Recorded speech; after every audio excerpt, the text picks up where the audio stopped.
Ukraine is saying that Russia is now firing a new, more powerful missile at a city of 1 million people, Dnipro. How can you say that it's the West that is escalating this war? Actually, I have no information on that side. I have seen something going here, but I cannot comment on that. Right. I mean, the Ukrainians, I think, would know if a more powerful missile is landing in their city or one of their cities. Well, I can say only that I'm aware what I'm aware. I cannot read every minute everything. I know about the British Storm Shadow that has been fired yesterday, as well as ATACMS, American attacks being fired.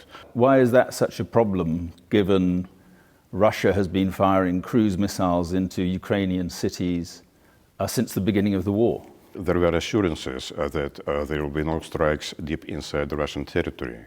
And what has happened, it is what we have seen. We have made multiple warnings that it will be a serious escalation in striking inside Russia. And in spite of these warnings, the US administration, supported by France and the UK, has made a deliberate decision to make these strikes, which seriously escalates the situation. And it can bring a collision between the nuclear powers. But you are striking and have been striking Ukrainian cities since the beginning of the war with cruise missiles. Now, the subject of the day, as I say, it will be mostly a different situation. We have been assured many times by British side, we have written a note on it that they will use cruise missiles, Storm Shadow, only inside the territory of Ukraine. So what has happened is this is a deliberate cheating of us, because we have an official note on it. And now, yes, actually, this is not a responsible... So are you saying now that Britain is directly involved in this war? Absolutely. Britain and UK is now directly involved in this war, because this fighting cannot happen without NATO staff, British staff as well. But you are using Chinese dual-use technology, you're using Iranian missiles, you're using Iranian drones, you're using North Korean troops. So are you saying all those countries are now directly involved too? You do not allow me to answer. It is I'm just saying it can't work both ways, really. How it works both ways.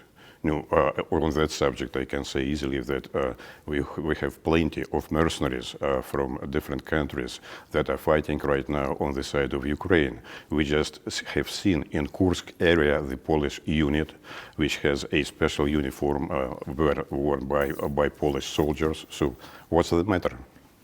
The threat, of course, now is that President Putin could use nuclear weapons. Is that a serious threat, or is that an empty threat? Well, a lot of people are now speaking about in conjunction with the firing of these missiles, they are talking about changes that we have done to our nuclear deterrence doctrine. That is right. It has been adapted closely to the realities of the current war. I hope that it will be carefully considered by the Western experts in order to understand what are the risks of escalations, not to underestimate them, because it is dangerous. In this respect, I have to say that the Russian population, an overwhelming majority of the Russian population, is supporting what has been done by the Russian leadership, and also lowering the nuclear threshold. And also the other very important issue is that Russian leadership is fully united on that, and on this matter and on all the others. And there is no sense to find some nuance, to search for some nuances or shades in it. Russia is lowering the threshold for nuclear strikes, saying it could be in response to a conventional attack. Now, therefore, that is a threat. That is an implicit threat to use nuclear weapons. Is that a grown-up thing to do? Is that a responsible thing to do? I wouldn't say that it is per se what you are doing about the use of the nuclear weapon. The current situation will be carefully assessed by Security Council, and the President will take a decision.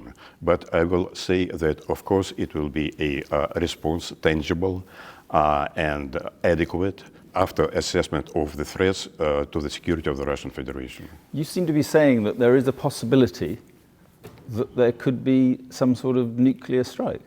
I didn't say that, but we have many options how to respond and what it will be done, a careful assessment, and then perhaps a response. I'm not sure what will be the decision. But perhaps a nuclear response. I didn't say that. No, Well, I thought you just said... No, I do not know. I have said that Okay. there is a variety and different possibilities of responding to this irresponsible decision that has been taken by British and United States governments. You see, most nuclear-armed countries play down the possible use of nuclear weapons. Russia seems to be ramping up the possible use of nuclear weapons.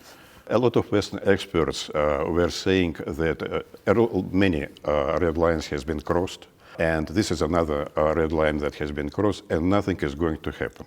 I don't think so. As I have said, we will do an assessment, and a response will come. Right. So on this point of escalation, it was Russia who invaded Ukraine. It was Russia who attacked energy infrastructure. It was Russia who attacked grain ships in the Black Sea. Russia who brought in North Korean troops. And it is now Russia threatening to use nuclear weapons. Isn't it Russia who is escalating this war? That depends on from what point you count the situation in Ukraine. From the beginning of the invasion? No. The war as such and the crisis as such has started to develop since 2014, after the coup d'etat in Kiev, which has brought illegal government over there, and some part of Ukraine did not accept it. It's this illegal government. And it was an reprisal, which has the Ukrainian government tried to kill, in fact, in bringing forces over there and shooting everywhere. It's 1,000 days now that this war has yes. been going on. What has Russia actually achieved, other than hundreds of thousands of Ukrainian casualties and hundreds of thousands of Russian casualties? In September and October, Russia is estimated to have lost 1,350 killed or injured every day. Has it really been worth it? These figures have been taken out of the blue, and actually the purpose of doing it is just to boost morale in Ukraine and to boost morale in those who are providing weapons. What are the real figures? The real figures are known only in the general staff, and there is no any speculation does not add anything. Well, and if you're not losing considerable numbers of soldiers, why do you have to bring in North Korean troops? No one has provided evidences, and the last statement by the Pentagon, it was yesterday, that they have no proofs about Korean troops. But even if something will happen about something like that, what's the difference between bringing mercenaries from Poland, Colombia, whatever it is, from many countries, and this is what we are doing in accordance to Article 4 of the agreement with North Korea. Isn't it turning into a disaster for President Putin? He is wanted in a war crimes court, but he's not wanted at the G20 Global Summit. He is a pariah. He is, as Keir Starmer says, the author of his own exile. This is funny what you are saying, because just look at what has happened in Kazan this month. There was more than 2/3 of the world leaders over there, and G20, it is one of the forums. Of course, it is important, so it depends on the decision of the president whether to go or not over there. But we did have all major leaders in Kazan. Why didn't he go? Was it because he feared he'd be arrested? I don't think so. That depends. That depends on the significance of the importance of it. Things were important in Kazan because we have seen many world leaders over there. Things which are going in G20, they are also important, but probably they are of the lower importance because of different reasons. He's the only Russian leader to have part of Russian territory occupied by foreign forces. Ukrainian forces are inside Russian territory. since the Second World War. You speak about Kursk, Kursk area. There are different views on that. One of the view that it was a big mistake, probably, by Zelensky and his company to bring his elite forces to Kursk territory. But his troops are still there. It is now half already. Half has been liberated. Others are kept over there, and they cannot defend the territory in Donbass. So he is losing soldiers just in vain. Can we talk about how this war ends? Of course. Does President Putin think he can win the war, militarily win the war? I think that we are on the winning side, and quickly, because the Eastern Front is now close to collapse. We are advancing from at least 7 or more directions, liberating these areas. Resistance is slower and slower. The Ukrainian does not need more ammunition. They have sufficient ammunition, but they need soldiers, and they are short of soldiers because people do not want to go into the army. Do you think the West would allow Russia to win this war militarily? This is not depend on the West. That depends. Like Borrell has said, the issue will be resolved on the battlefield. It was the biggest mistake. We tried to resolve it by negotiations in April 22. We were very close to that. But Johnson, your prime minister, former prime minister, has prevented this, unfortunately. And he's very responsible for what is happening to Ukraine and for the losses that are happening in Boris Ukraine. Johnson is saying responsible for what has happened. Exactly, and Ukraine. Absolutely. Why? Because he stopped negotiations. He told Ukrainians to go to fight, which they didn't want to do.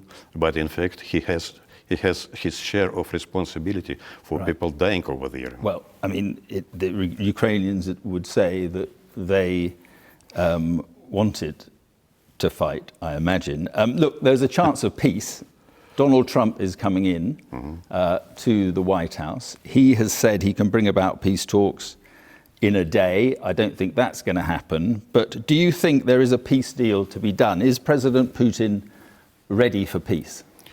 President Putin has said many times that we can start negotiations tomorrow if Ukraine will withdraw from four regions adjacent to Russia, and it can be done. But what we hear from the other side is Boris Pistorius, defense minister of Germany, has said it is not time for peace. President Zelensky is telling every day that he is not prepared for peace. On what terms would Russia accept peace? Under the current terms, the current territory that you have?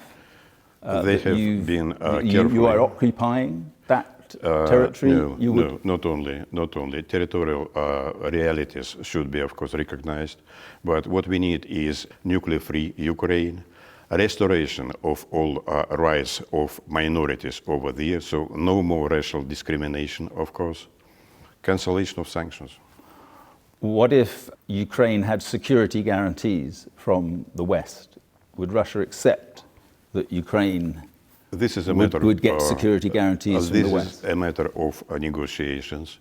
As I said, we need Ukraine non-threatening to us. It should not be a breakthrough instrument as it has been done earlier. But Russia would insist on keeping the territory it occupies now? It is liberated territories, and in fact, it is a reality of the war, which we didn't want. Can I just ask you a personal question? If President Putin did use nuclear weapons of any sort, without Russia itself first coming under nuclear attack, would that cross a red line for you personally? Would you be able to carry on working for a leader who deployed nuclear weapons? Earlier in our interviews, you also tried to ask me personal questions, but I'm an official figure here, and I have no response to a very hypothetical situation. Ambassador, thank you very much.